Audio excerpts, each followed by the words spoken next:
इस वीडियो को लाइक करें, हमारे चैनल को सब्सक्राइब कर बेल आइकन जरूर प्रेस करें।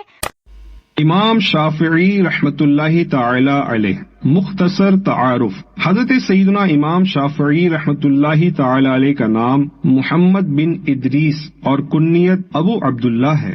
आप रहमतुल्लाहि ताला अलैह मकाम गजा में 150 हिजरी में पैदा हुए। आपका सिलसिला नसब रसूलुल्लाह सल्लल्लाहु ताला अलैहि वसल्लम से मिलता है। हाफिज अबू नुईम ने आपका सिलसिला नसब यूं बयान किया है, अबू अब्दुल्लाह मुहम्मद बिन इदरीस बिन अल अब्बास बिन उस्मान बिन शाफि बिन साइब बिन उबैद बिन अब्द यजीद बिन हाशिम बिन अब्दुल मुत्तलिब बिन अब्द मुनाफ।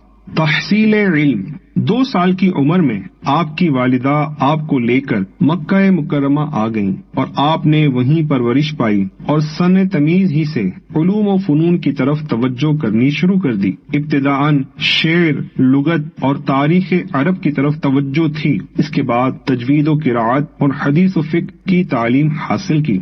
इल्मी मकाम आपने 13 साल की उम्र में बैतुल्लाह में फरमा दिया था, जो कुछ पूछना चाहो मुझसे पूछ लो, और 15 साल के सन में फतवा देना शुरू कर दिया था।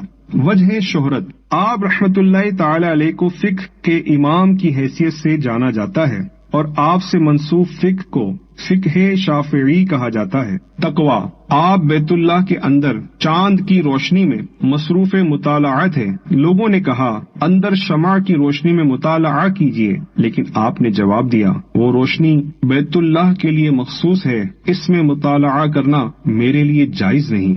मिसाल आप रहमतुल्लाहि ताला अलैह ने मिस्र में 204 हिजरी को रजबुल मुरज्जब की आखिरी तारीख जुमेरात की रात में विसाल फरमाया और जुमे के दिन आप रहमतुल्लाहि ताला अलैह को दफन किया गया।